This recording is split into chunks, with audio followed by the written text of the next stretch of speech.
इसको मैं अलग अलग इस वजह से डिस्कस नहीं कर सकती क्योंकि ये दोनों टॉपिक एक दूसरे के साथ बहुत ज़्यादा इंटरलिंक करते हैं। ठीक है, तो आज हम इस वीडियो में रॉलेट एक्ट के बारे में पढ़ेंगे कि क्यों इस एक्ट को पास किया गया, इस एक्ट में ऐसी क्या बातें थी जिसकी वजह से इसको ब्लैक एक्ट भी कहा जाता था। इसके अलावा हम इसकी बैकग्राउंड, इम्पैक्ट्स, सब कुछ हम डिटेल के साथ आज कवर करेंगे। बिसाइड दैट हम जो दूसरा टॉपिक है जलियांवाला बाग इंसिडेंट, इसको भी हम आज कवर करेंगे। So let's start the topic. Rowlatt act का जो ऑफिशियल नेम था वो था anarchical and revolutionary crimes act. Clear? Well, तो anarchical and revolutionary crimes act जो था ये 18 मार्च 1919 में इंपीरियल लेजिस्लेटिव काउंसिल ने पास किया था। अब इस एक्ट में ऐसी क्या बात थी, वो ये थी कि इस एक्ट के थ्रू जो ब्रिटिश गवर्नमेंट थी या पुलिस का जो महकमा था उनको बहुत ज़्यादा पावर्स मिल चुके थे। मींस कि वो किसी भी बंदे को शक की बुनियाद पर या किसी सेडिशियस एक्टिविटीज़ में इन्वॉल्व होने की वजह से अरेस्ट कर सकते थे। सो फॉर दिस पर्पस क्या किया कि ब्रिटिश गवर्नमेंट ने एक कमेटी अपॉइंट की और इस कमेटी की क़यादत जो था वो एक ब्रिटिश जज कर रहा था जिसका नेम था सर सिडनी रॉलेट। तो उनकी सरबराही में कुछ सजेशंस पेश की गई, मींस के इस एक्ट को पास करने की तजवीज़ दे दी गई। ठीक है, जिसको रॉलेट एक्ट या ब्लैक एक्ट या एनार्कियल एंड रिवोल्यूशनरी क्राइम्स एक्ट कहा जाता है। तो आप बैकग्राउंड में समझते हैं कि इस रॉलेट एक्ट को पास क्यों किया गया था। तो इस रॉलेट एक्ट की कनेक्शन जुड़ी हुई है वर्ल्ड वॉर फर्स्ट से।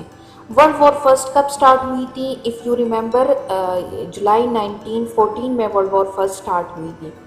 तो इस वर्ल्ड वॉर फर्स्ट में ब्रिटिश ने भी पार्टिसिपेट किया हुआ था। क्लियर?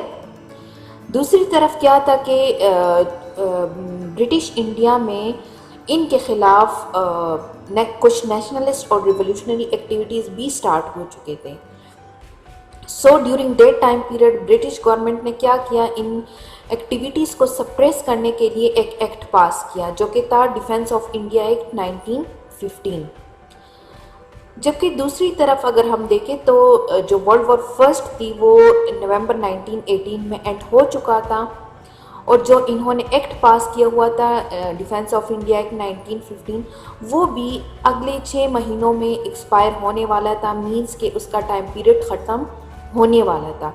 अब इनको ये डर था ब्रिटिश गवर्नमेंट को कि कहीं ये जो एक्टिविटीज़ इनके ख़िलाफ़ स्टार्ट हो चुकी हैं नेशनलिस्ट और रिवोल्यूशनरी, कहीं ये हमारे लिए मसला ना बन जाए और हमारे लिए संभालना मुश्किल ना हो जाए। सो फॉर दिस पर्पस एक कमेटी को इन्होंने अपॉइंट किया सर सिडनी रॉलेट की सरबराही में और इनको कहा गया कि आप इंडिया की जो पॉलिटिकल टेररिज्म है उनको इवैल्यूएट करें और हमें सजेशंस दें। सो उस कमेटी ने क्या किया कि उन सजेशंस की बिना पर इन्होंने ये कहा कि आपने जो एक्ट पास किया है डिफेंस ऑफ इंडिया एक्ट 1915 को, तो इस एक्ट को एक इनडेफिनिट पीरियड ऑफ टाइम के लिए एक्सटेंड कर दिया जाए। So defence of India act 1915 के एक्सटेंड होने को ही हम बोलते हैं रॉलेट एक्ट 1919 जिसको सर सिडनी रॉलेट ने पास किया। वेल, तो इंपीरियल लेजिस्लेटिव काउंसिल ने इस एक्ट को पास किया था और इस इंपीरियल लेजिस्लेटिव काउंसिल में कुछ इंडियन मेंबर्स भी शामिल थे, बट उनकी मुखालिफत के बावजूद क्या हुआ कि ये एक्ट पास करवाया गया। So in protest against the Rowlatt act 1919 जो इंडियन मेंबर्स थे उनमें से शामिल था मोहम्मद अली जिन्ना, मदन मोहन मालवीय और मजरुल हक। इन तीनों ने क्या किया कि इंपीरियल लेजिस्लेटिव काउंसिल को रिज़ाइन दे दी। तो अब इस एक्ट में ऐसी क्या बात थी जिसकी वजह से इसकी मुखालिफत बहुत ज़्यादा की गई और इसको ब्लैक एक्ट का नाम दिया गया। तो अब यहाँ पे वो डिस्कस करते हैं। ठीक है, उसके पॉइंट्स को डिस्कस करते हैं रॉलेट एक्ट के। So this act authorise the British government to arrest anybody suspected of terrorist activities. मतलब क्या है कि ब्रिटिश गवर्नमेंट किसी भी बंदे को शक की बुनियाद पर या सेडिशियस एक्टिविटीज़ या टेररिस्ट एक्टिविटीज़ में इन्वॉल्व होने के शक पे वो उस बंदे को अरेस्ट कर सकते हैं। एक ये पॉइंट था। सेकेंड पॉइंट था, it also authorise the government to detain such people arrested for up to 2 years without trial, कि जो बंदा वो डिटेन करे या अरेस्ट करे, ठीक है, तो उसको तकरीबन 2 years के लिए विदाउट एनी ट्रायल उसको बंद करवा सकते हैं। देन थर्ड क्या था कि it empowered the police to search for a place without a warrant. अब ये भी एक नाजायज़ बात थी कि पुलिस विदाउट वारंट किसी जगह की तलाशी ले लें, ठीक है, एक ये बात थी इसमें। Then it also placed severe restrictions on the freedom of press. So these all were the points that were included in the Rowlatt Act. So due to the unbearable act of the British government, Mahatma Gandhi ने इनके protest में पूरे nation में civil disobedience movement start कर दी। कब? 6 अप्रैल 1919 में।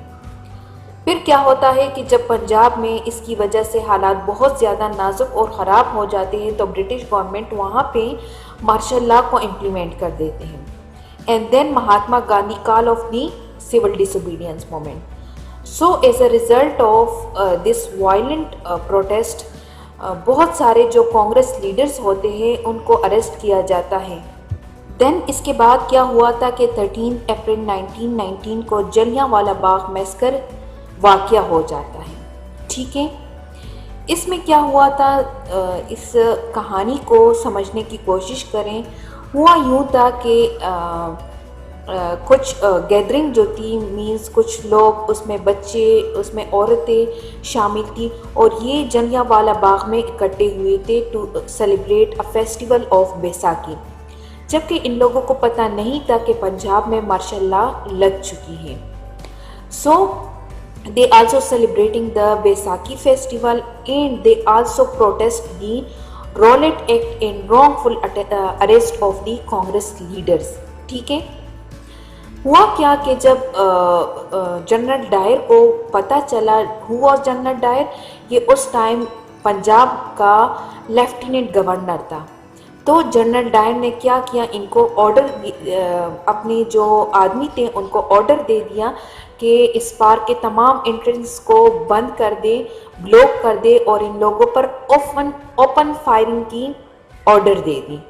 सो इस open firing की वजह से ये ओपन फायरिंग तकरीबन 10 मिनट तक जारी रहा और इसमें 400 के करीब लोग मारे गए। बहुत ब्रूटली, जालिमाना तरीके के साथ इनको मारे गए और तकरीबन 1200 लोग इसमें इंजर्ड हो गए, ठीक है।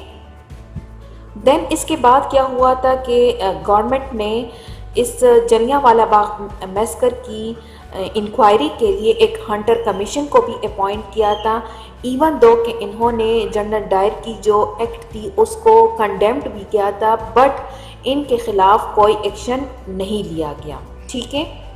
देन हुआ क्या कि बाद में ये भी सुनने में आया कि जो जनरल डायर था इनको लंदन में 1940 में कत्ल कर दिया जाता है। एक उदाम सिंह नामी बंदा होता है और वो इसको कत्ल कर देता है to take a revenge of the Jallianwala Bagh massacre, क्योंकि वो बंदा जो उदाम सिंह होता है वो उस वाक़े का आई विटनेस होता है।